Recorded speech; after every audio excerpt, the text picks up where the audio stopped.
पीतापुरम नामक एक गांव में सोनू नाम का एक आदमी अपनी माँ के साथ रहता था। कुछ समय के लिए एक खेत में खेती करके वे अपना गुजर बसर कर रहे थे। अरे तुम कितने दिन ऐसे ही अकेले रहोगे? अब तो शादी कर लो। क्या तुम्हें कोई पसंद नहीं? अगर तुम किसी को पसंद करते हो तो मुझे तो बताओ, मैं उसी से तुम्हारी शादी कराऊंगी। पसंद या ना पसंद ऐसी कोई बात नहीं है। अब मुझे खेत में जाना है। मेरे पास आज बहुत सारा काम है। मैंने मजदूरों को भी जल्दी आने को कहा है। वो अब तक आ भी गए होंगे।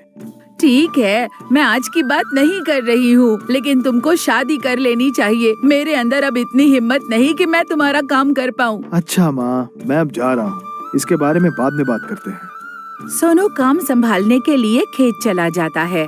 इसी बीच सोनू की मौसी वहाँ आ जाती है।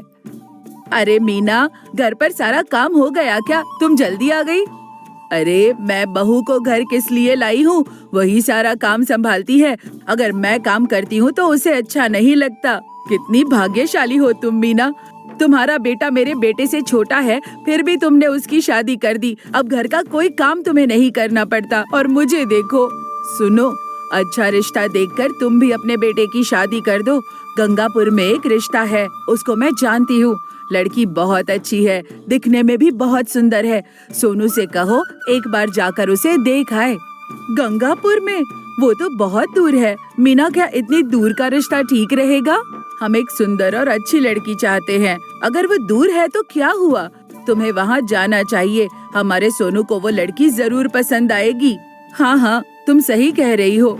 सोनू उस शाम खेत का काम खत्म करके घर आता है। हाँ, वैसे भी 2-3 दिन में खेत का काम पूरा हो जाएगा। बस मेरे लिए गंगापुर चले जाओ। क्या तुम मुझे इतनी दूर भेजना चाहती हो? वहाँ क्या काम है? कुछ नहीं, एक रिश्ता आया है। बहुत पढ़ी लिखी लड़की है और सुंदर भी है।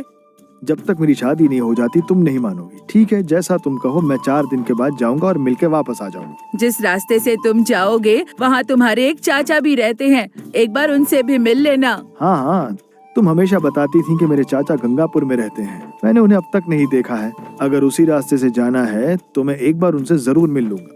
हाँ, वो एक बार यहाँ आए थे, लेकिन तब तुम बहुत छोटे थे। उसके बाद वो अभी तक नहीं आए। बहुत पढ़े लिखे हैं, उनसे मिलो तो उन्हें घर आने को कहना। ऐसे ही 4 दिन बाद तुम गंगापुर जा रहे हो ना? जल्दी निकलना, अच्छा मुहूर्त निकल जाएगा। लड़की के पिता का नाम रामचंद्र है। गंगापुर में तुम किसी से भी पूछोगे वो तुम्हें बता देंगे।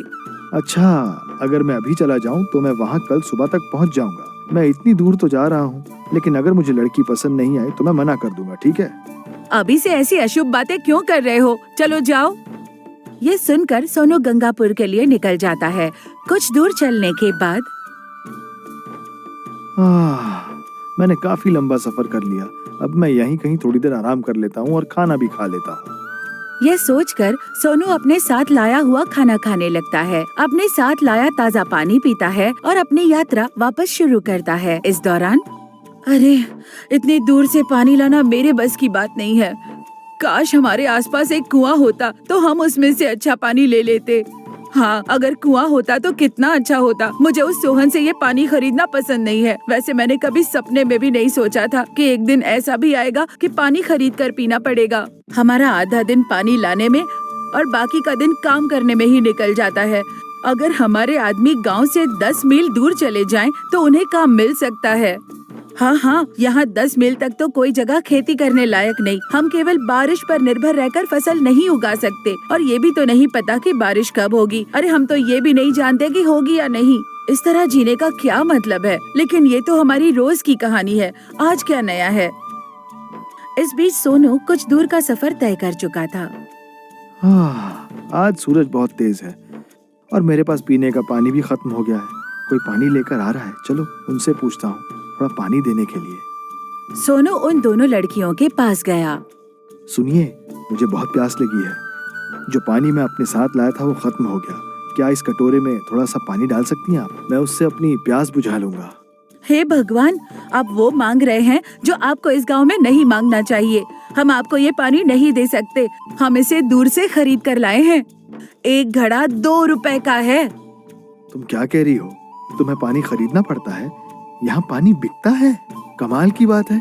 क्यों नहीं बेचेंगे? मुझे लगता है आप इस गांव में पहली बार आए हैं। आपको यहाँ 10 मील तक पानी की एक बूंद भी नहीं मिल सकती है। अगर आपको प्यास लगी है तो यहाँ से 5 मील दूर सोहन की दुकान है। आपको जो भी चाहिए वहाँ मिल जाएगा, लेकिन आपको असल दाम से ज्यादा पैसे देने पड़ेंगे। पानी भी उसी की दुकान से खरीद लीजिए। सच में? कौन है वो महान आदमी जो ये पानी बेचता है? और वो खुद पानी कहाँ से लाता है जहाँ से आप लोगों को नहीं मिल सकता है? क्या उसने कोई तंत्र मंत्र सीखा है?